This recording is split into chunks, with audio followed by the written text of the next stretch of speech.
Saludos doctor, mi nombre es Brian Jesús Maldonado Pinto, mi matrícula es 23802, soy del grupo T1 y el tema a exponer es accidente cerebrovascular hemorrágico.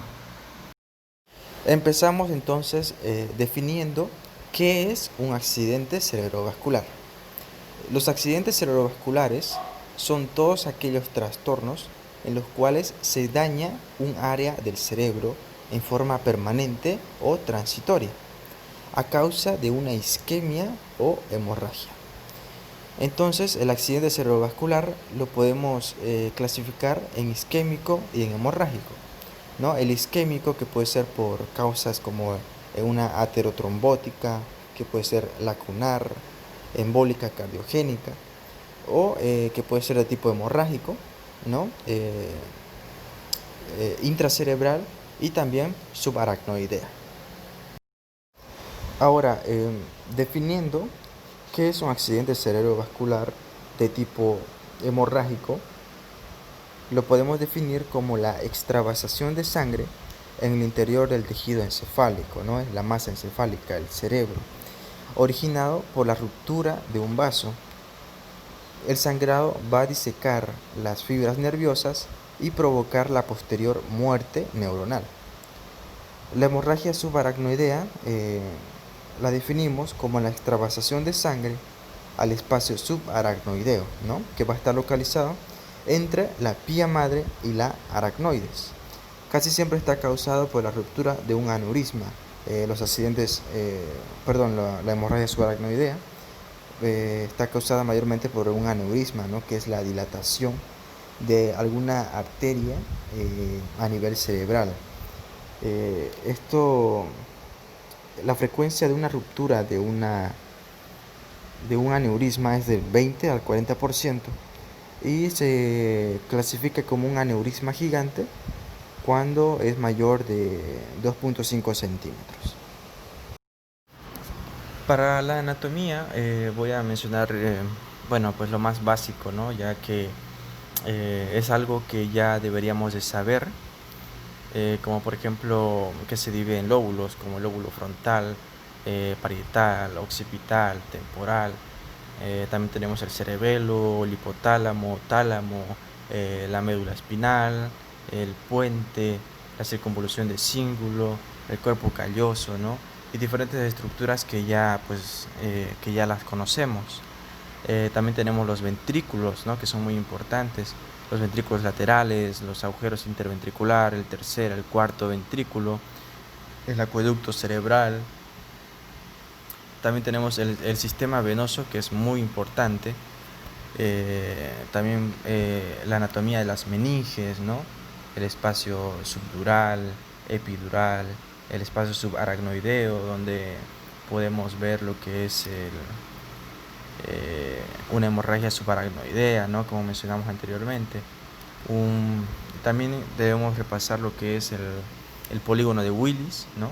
Que es donde mayormente se produce un aneurisma, ¿no? Que es la dilatación de los vasos a nivel cerebral. Epidemiología. El accidente cerebrovascular de tipo hemorrágico supone aproximadamente el 10 al 15% de los accidentes cerebrovasculares. El restante 85 a 90% son de origen isquémico, ¿no? Es decir, la mayor parte de los accidentes cerebrovasculares entonces son de origen isquémicos y muy rara vez son de origen hemorrágico. La hipertensión arterial es la causa más frecuente, con un 70 a 90% de los accidentes cerebrovasculares de origen hemorrágico. La enfermedad cerebrovascular o el accidente cerebrovascular, ¿no?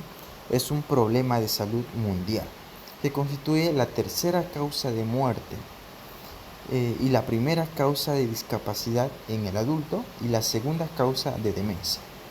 Según los datos de la Organización Mundial de la Salud, 15 millones de personas la sufren cada año y entre ellas 5.5 millones mueren, que son el 10% de todas las muertes producidas, y los otros 5 millones quedan con alguna discapacidad permanente. Ahora, hablando sobre la fisiopatología del accidente cerebrovascular de tipo hemorrágico, como mencionamos, la hipertensión arterial es la causa más frecuente en un 70-90% de los casos. El lugar donde con mayor frecuencia se va a llegar a romper un vaso eh, a nivel cerebral es a nivel de los núcleos grises, el tálamo, en el tallo y en el cerebelo, ¿no? Más de la mitad, pero se presenta en los núcleos de la base y del tálamo. Aproximadamente el 10 al 15% son lobulares, el 10 al 15% se van a presentar a nivel del tallo cerebral y del 5 al 10% en el cerebelo.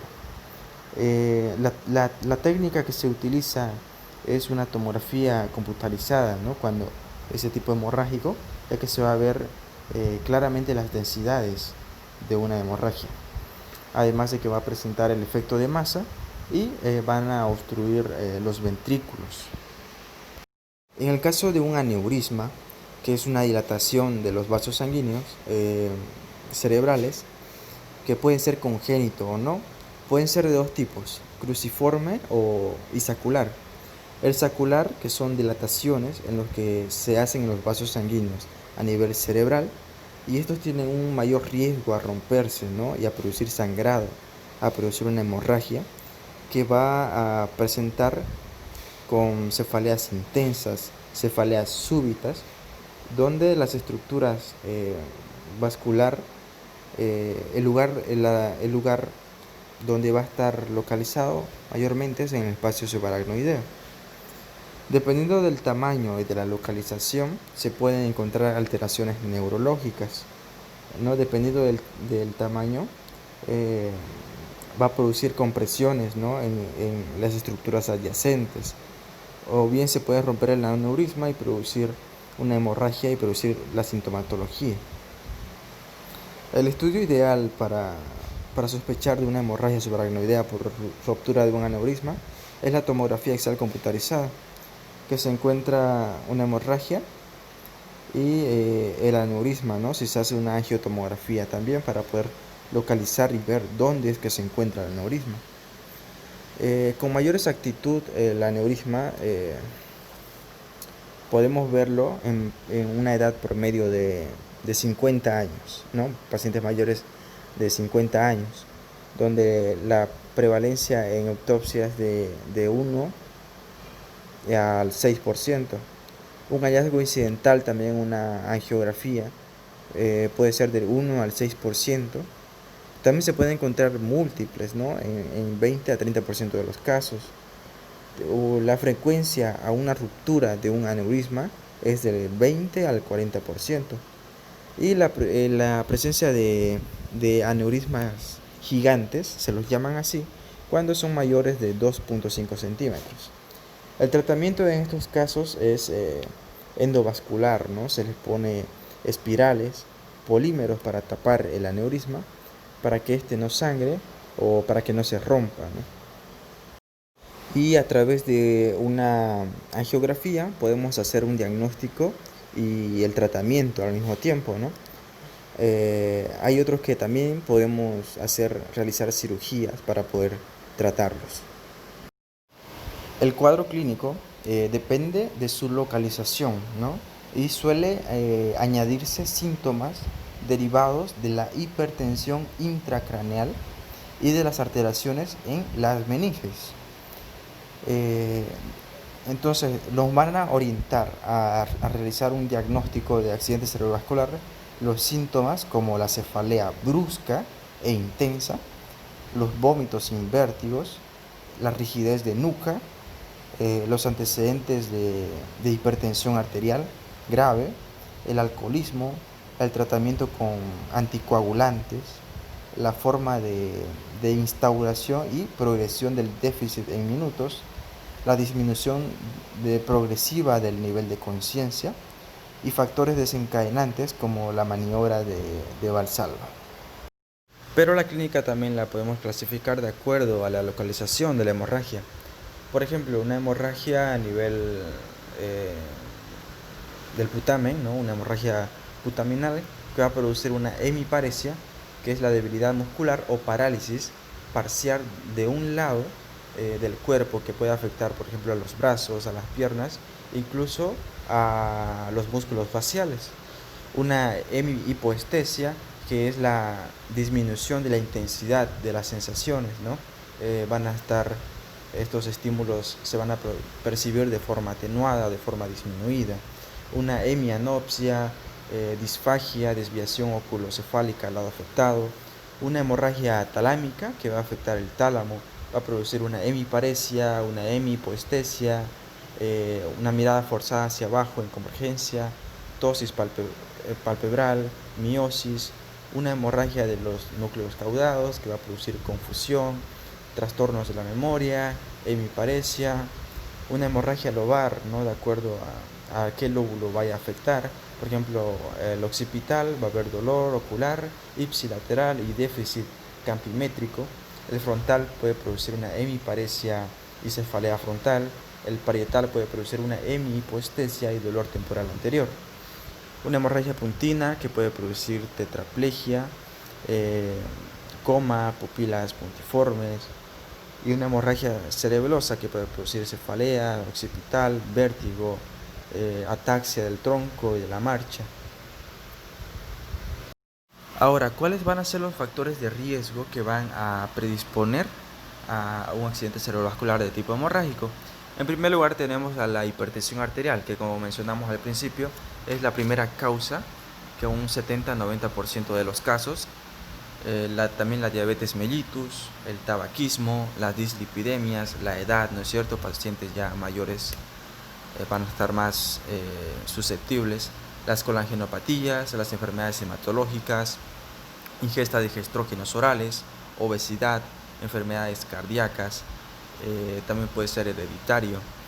También tenemos las malformaciones vasculares como los aneurismas, ¿no? Como mencionamos al principio, que pueden causar una hemorragia subaracnoidea, los tratamientos con anticoagulantes, los tumores cerebrales, el consumo de algunas drogas como por ejemplo las cocaínas, una angiopatía amiloide cerebral, el alcoholismo y una vida sedentaria. Exámenes complementarios y diagnóstico. ¿Cómo hacemos el diagnóstico en estos casos? El que normalmente se utiliza y es muy efectivo es la tomografía axial computarizada cuando es de tipo hemorrágico, ¿no? Porque se puede ver claramente las densidades de una hemorragia. Se ve rápidamente como una imagen hiperdensa, ¿no? Podemos ver acá en la imagen A, que es una tomografía de una accidente cerebrovascular de tipo isquémico, y en la imagen B, que es de tipo hemorrágico, ¿no? Por la imagen hiperdensa, que no necesita medios de contraste, ¿no? Y además que puede hacer un efecto de masa, pueden obstruir ventrículos también. También una resonancia magnética es muy efectiva, ¿no? Y una angiografía cerebral. Por ejemplo, aquí en la imagen podemos ver una angiografía cerebral en la que se aprecia un aneurisma, ¿no? En la arteria cerebral media, que está cerca al polígono de Willis. En la hemorragia subaracnoidea, como dijimos al principio, ¿no? Es la extravasación de sangre al espacio subaracnoideo, que está entre la pía madre y la aracnoides, que constituye el 5% de todos los ictus y casi siempre está causado por la ruptura de un aneurisma, ¿no? Una dilatación que causa, que se va a localizar en las arterias del polígono de Willis. En la mayor parte de la naturaleza son congénitos, no están presentes desde el nacimiento del individuo. Esta hemorragia subaracnoidea tiene una clínica característica, ya que generalmente provoca una intensa cefalea de inicio brusco. Como la sangre es un importante irritante de las meninges, entonces la aparición de los denominados signos meningios, como la rigidez de nuca, son habituales, ¿no? Algo parecido con lo que sucede con las meningitis. El diagnóstico puede establecerse en más del 85% de los casos con una tomografía computarizada cerebral, que en caso de duda se puede hacer una punción lumbar y comprobar la existencia de sangre en líquido cefalorraquídeo. Una vez establecido el diagnóstico, hay que realizar una angiografía para averiguar el origen y la etiología del sangrado. Hablando ya por último para el tratamiento del accidente cerebrovascular, podemos darle medicamentos, ¿no? Por ejemplo, pueden ser antihipertensivos en casos de pacientes con hipertensión arterial, pueden ser anticoagulantes también para evitar la formación de coágulos. El tratamiento puede ser quirúrgico, ¿no? En casos de pacientes con hematomas, con disminución del nivel de conciencia o de signos de compresión del tronco o que desarrollan una hidrocefalia obstructiva. En casos de hematomas lobares superficiales con deterioro neurológico progresivo. También en casos de hematomas encapsulados que se comporten como una masa cerebral, en casos de hematomas talámicos o pontinos que produzcan hidrocefalia, y también puede ser quirúrgico en casos de un aneurisma, ¿no? En la cual se les realiza, se ponen espirales y polímeros para tapar el aneurisma y que no sangre o que no se rompa al momento de que ejerza presión. En otros casos, por ejemplo, medidas generales, ¿no?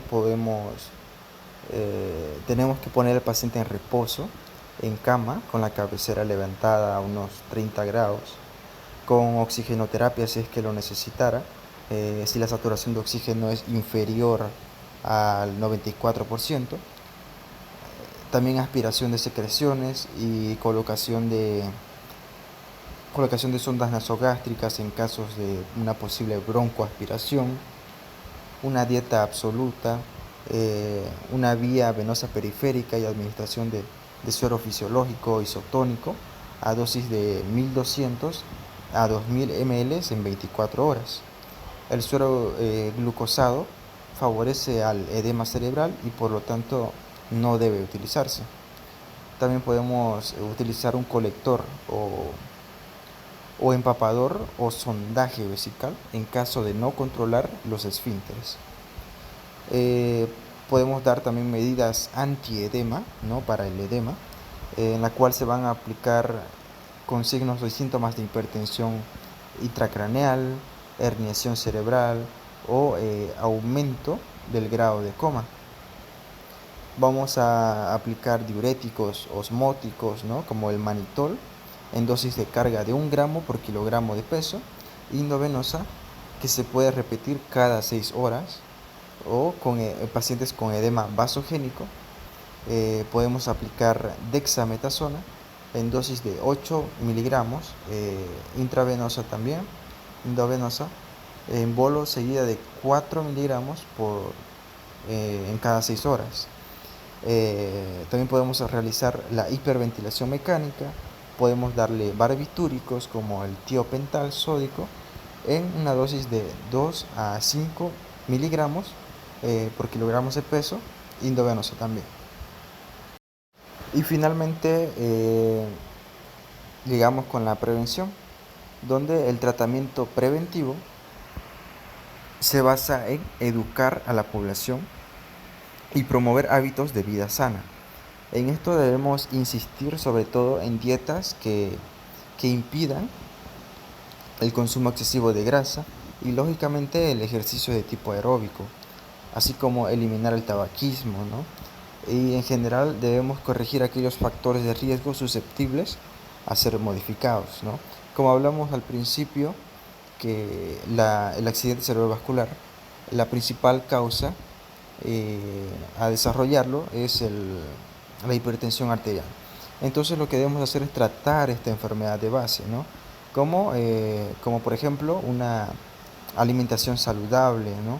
Un límite del sal, no comer tanta sal y evitar el consumo de tabaco, de alcohol, la realización de actividad física, que es muy importante, mantener un peso también saludable, ¿no? Aprender a manejar el estrés, ¿no? Y esos factores serían aquellos que nos van a ayudar a prevenir un accidente cerebrovascular. Muchas gracias.